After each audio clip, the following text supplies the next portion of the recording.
Siamo in compagnia dell'abate di Montecassino, Don Donato Gliari. Grazie mille per la sua disponibilità. È passato ormai un anno dall'inizio di questa pandemia e volendo fare un bilancio tra le cose positive e negative accadute, che cosa è maturato per lei? Sì, in effetti in questo anno che è passato, da quando la pandemia è iniziata, abbiamo visto tante cose brutte e anche belle. Certamente la pandemia ha messo un po' a soqquadro tante nostre abitudini e tante nostre certezze, credo che questo l'abbiamo sperimentato tutti, chi nel piccolo, chi forse in condizioni più svantagevoli. Ma abbiamo anche sperimentato un grande senso di solidarietà. Ecco, io penso alla vicinanza che abbiamo fatto sentire nei confronti delle persone più deboli, ad esempio sole o anziane, o delle persone che sono state pesantemente toccate dalla crisi economica innescata dall'emergenza sanitaria.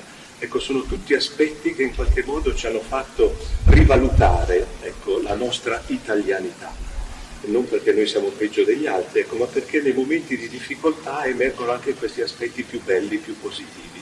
Ci fanno sentire questo bisogno di stare vicino alla gente che soffre, di stare accanto con solidarietà appunto alla gente che ha bisogno. E questo penso sia uno degli aspetti più belli che io porto con me, ovviamente accanto anche alle immagini di sofferenza, alle immagini di tante persone che hanno perso, ahimè, la vita a causa del Covid-19. Ecco, ma ripeto, questo sussulto di positività credo che sia la cosa più importante e che va in qualche modo come dire, valorizzata ancora di più anche in futuro. Come comunità monastica siete abituati al ritiro, ma essendo anche Montecassino, questa abbazia, una meta turistica, come avete vissuto questa cosa? Questo non poter più accogliere persone, turisti e fedeli a visitare questo splendido posto?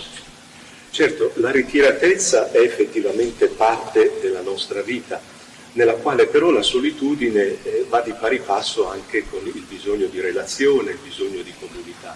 E quindi il fatto che l'abbazia sia rimasta chiusa per lunghi periodi a causa della pandemia, ecco, ha provocato, ecco, un certo disagio in tutti noi, nel senso che ci ha impedito di mettere in atto quello che è parte della nostra mission, per così dire, quella cioè di accostare coloro che vengono in monastero e di offrire loro la nostra piccola testimonianza monastica attraverso la figura di San Benedetto e il messaggio che egli ha lasciato a noi da portare avanti e da condividere appunto con quanti salgono a Montecassino.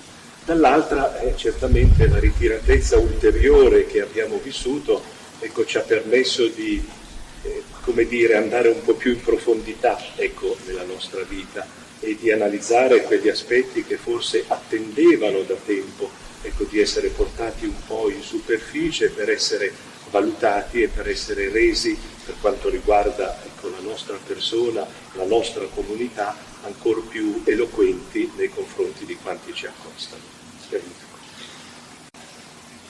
Ora la scienza ci ha fornito una possibile soluzione a questo virus, a questa pandemia, che è il vaccino.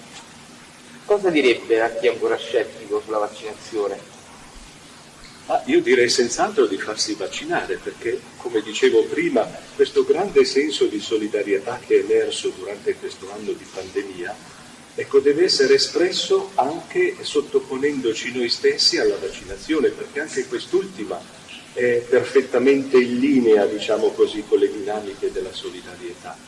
Perché vaccinandoci noi non facciamo altro che mettere in atto, ecco, quella realtà di interconnessione, ossia il fatto che siamo intimamente legati gli uni agli altri, perché vaccinandomi io non prendo cura semplicemente di me stesso, ma anche di coloro che mi stanno accanto, i familiari, gli amici, tutte quelle persone che incrocio nei luoghi della mia vita e del mio lavoro. Quindi è importante, ecco, prendersi a cuore anche del bene altrui, e questo è possibile in buona parte se noi ci prendiamo cura anche di noi stessi, del nostro star bene.